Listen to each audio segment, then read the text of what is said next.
अस्सलाम वालेकुम। कैसे हैं आप सब? ठीक है जी, मैं भी ठीक हूँ अल्हम्दुलिल्लाह। और मेरी दुआ है हमेशा की तरह आज भी आपके लिए कि आप जहाँ रहे खुश रहें और अल्लाह पाक रब्बुल इज़्ज़त आप पर अपनी खास रहमत करे। तो जैसा कि आप देख रहे होंगे कि मैं कहीं जा रही हूँ। जी हाँ, तो मैं जा रही हूँ आज अपने हस्बैंड के मामू की तरफ। उन्होंने हमें टिक्का पार्टी पे इनवाइट किया है और उन्होंने वो पार्टी दी है, टिक्का पार्टी, इस खुशी में कि उनकी बेटी के यहाँ बेटी पैदा हुई है, यानी कि नवासी। इस खुशी में माशाल्लाह बहुत ही प्यारी बच्ची। आप भी उसके लिए दुआ कीजिएगा सब कि अल्लाह पाक उसके नेक नसीब करे। तो जी अब जा रहे हैं, इंशाल्लाह बहुत मज़ा आएगा। और वैसे भी यहाँ सऊदीया में रह के अगर ऐसी कोई पार्टी फंक्शन आ जाए तो बहुत ही मज़ा आता है। घर से बाहर निकलने का मौका भी मिल जाता है और इंसान इंजॉय भी कर लेता है। इसलिए मैं तो बड़ी एक्साइटेड थी कि चलो किसी बहाने से बाहर जाएंगे, इंजॉय करेंगे। वैसे तो आम रूटीन में बाज़ार जाओ, शॉपिंग करो, घर आ जाओ, इस तरह का कम ही फंक्शन मिलते हैं क्योंकि फैमिलीज़ बहुत कम है यहाँ पे। तो अगर किसी तरफ से ऐसी कोई पार्टी आ जाए तो फिर क्या कहना। तो इसलिए मैं बहुत ज़्यादा एक्साइटेड थी। माशाल्लाह रश देखे, ज़रा रौनक देखे यहाँ पे। माशाल्लाह हर मुल्क में रश तो होता ही है। जैसे हमारे मुल्क में पाकिस्तान में चल रही है ऑरेंज लाइन ट्रेन, तो इधर मेट्रो के नाम से ये ट्रेन शुरू की है इन्होंने। ये देखें उसका पुल और इसका जो है क्या कहते हैं उसको, स्टेशन, वो इस कदर खूबसूरत है कि आप उसे देखें तो ऐसे लगता है जैसे किसी इंटरनेशनल एयरपोर्ट पे हम आ गए हैं। इंशाल्लाह किसी व्लॉग में आपको ज़रूर मैं उसकी वीडियो बना के आपके साथ शेयर करूँगी, इस कदर खूबसूरत है। और इसी तरह बातें करते करते हम जी वहाँ पे पहुँच गए। मामू ने जहाँ पे टिक्का पार्टी का इंतज़ाम किया था वहाँ पे एक भाई बैठे हुए थे, मामू के मिलने वाले थे। वो कोले वगैरह गीठी में दहका रहे थे। माशाल्लाह हवा भी खूब चल रही थी, लेकिन फिर भी वो गत्ते के साथ लगे हुए थे कि जल्द जल्द से कोले दहक जाएं और फिर शुरू करें, क्योंकि ये ज़िम्मेदारी उन्होंने अपने सर ली थी कि वो टिक्के बनाएंगे। क्योंकि खाने वाले तो आसानी से खा लेते हैं, वो जो गीठी के पास बैठ के टिक्के बना रहा होता है ना, असल मेहनत तो उसकी होती है। तो वो भाई फिर लगे हुए थे। लाइटिंग का यहाँ पे कोई इतना नहीं होता, जो लोग वहाँ पे पार्टी करते हैं खुद ही करते हैं। और ये माशाल्लाह ये बेबी देखें, बेटी जो मामू ने दूसरी फैमिली इनवाइट की थी उनकी बेटी है। माशाल्लाह अल्लाह पाक ने 10 साल के बाद इनायत की इनको। और माशाल्लाह इतनी ब्रेव है बच्ची। उनके मामा पापा बता रहे थे डॉगी वगैरह कैटो, इससे तो बच्चे देख के भागते हैं, ये उन्हें जा जा के पकड़ती, यानी कह रहे थे कि माशाल्लाह इतनी ब्रेव है। ये देखे जी जहाँ पे टिक्का पार्टी हो रही थी वहाँ का व्यू। ये गाड़ियाँ आगे पीछे लगाई हुई इन लोगों ने कि हवा जो है बहुत ज़्यादा चल रही थी ताकि अंगीठी वगैरह पे जो कोले हैं वो ज़रा आसानी से दहक जाए। तो जब कोले की बिल्कुल मुकम्मल तैयारी होगी तो वो भाई फिर टिक्के वगैरह का इंतज़ाम करने लगे। उन्होंने जालियों पे तमाम पीसेस चिकन के रखे। यहाँ पे सीखों वगैरह का कम ही इस्तेमाल किया जाता है क्योंकि एक तो उस पर टाइम भी लगता है और कम लगती हैं, और जालियों पे कुछ ज़्यादा मकदार में लग जाते हैं, टिक्के ज़्यादा मकदार में बन जाते हैं। तो इसलिए वो ज़्यादातर मैंने यहाँ देखा है कि जालियाँ वगैरह यूज़ कर रहे हैं। तो इस तरह बस वो भाई लगे हुए थे और मसाला भी ज़बरदस्त सा लगा था।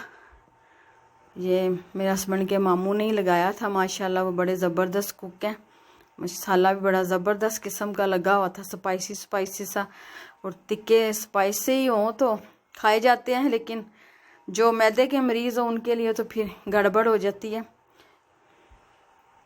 लेकिन जब कभी वो कहते हैं ना इस तरह खुशबू आ जाए और सामने ये चीज़ें तैयार ही हों तो फिर बंदा थोड़ी बहुत डंडी मार लेता है। तो इसलिए मुझे तो इस किस्म का मसालों के मैदे का मसला है, मुझे तजाबियत वगैरह का, तो इसलिए मैं तो बहुत कम अवॉइड करती हूँ ऐसी चीज़ें खाने को। लेकिन उस दिन मैंने 3-4 बोटियाँ खा ही ली थी, साथ में मेडिसिन भी ले ली थी कि कोई मसला ना हो। और जब तक वो टिक्के तैयार हो रहे थे तो इधर फिर मैंने वो जो रायता था वो लेके कोलियों प्लेटें जो पड़ी हुई थी छोटी छोटी सी उसमें डालना शुरू किया। केचप भी डाला कि जिसको दिल चाहे रायते से खाए केचप के साथ। तो इस तरह फिर साथ साथ टिक्के भी चल रहे थे, प्लेटों में डाल डाल के उन्होंने रखे थे कि सबको देते जाएं। सबसे पहले उन्होंने लेडीज़ को दिए थे कि लेडीज़ खा लें, तो इसलिए सबको साथ साथ देते जा रहे थे गर्मा गर्म। माशाल्लाह बहुत ही मज़ा आया था। और बस ज़रा स्पाइसी से थे, तो ज़ाहिर अब जब टिक्के हों तो स्पाइसी ना हो तो फिर फ़ायदा खाने का।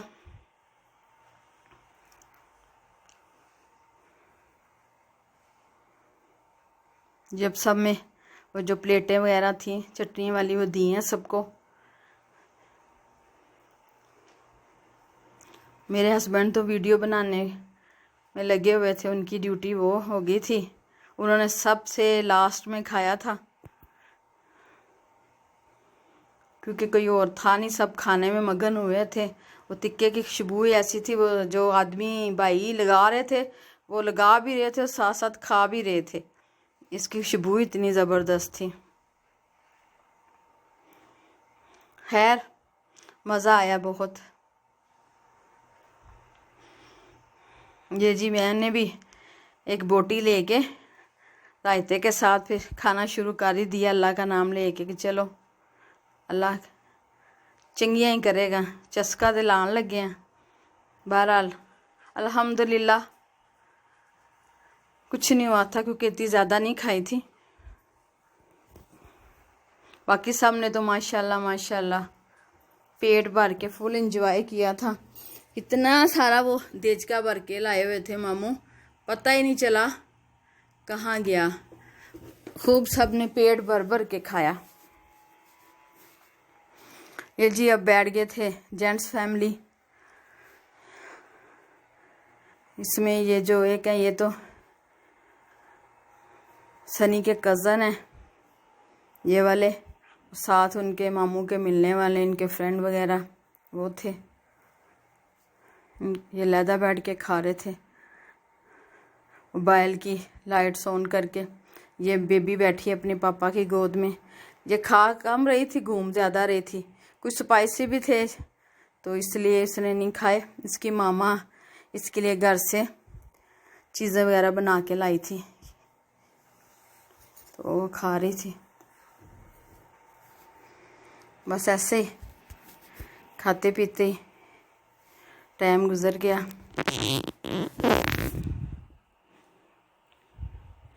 ये हैं जी मेरे हस्बैंड के मामू, माशाल्लाह इन्होंने ही सारी दावत की थी, सारा इंतज़ाम भी। कुक भी बड़े ज़बरदस्त हैं। और उसके साथ ही जी सबका मूड हो गया चाय पीने का, तो मामू ने चाय भी बनाई। और चाय भी इतनी ज़बरदस्त थी, वो भी कोयलों पे तैयार की हुई कि क्या कहना। फिर जी सब ने चाय पी, गप्पे शप्पे लगाई थोड़ी देर। फिर हवा ज़्यादा मज़ीद ठंडी चलने लगी। छोटी बच्ची थी इसलिए सब ने घर को तैयारी की। तो अगर आपको ये मेरा व्लॉग अच्छा लगा तो प्लीज़ मुझे बताइएगा। हमें तो बहुत बहुत ज़्यादा ही मज़ा आया। तो फिर मिलूँगी आपसे इंशाअल्लाह।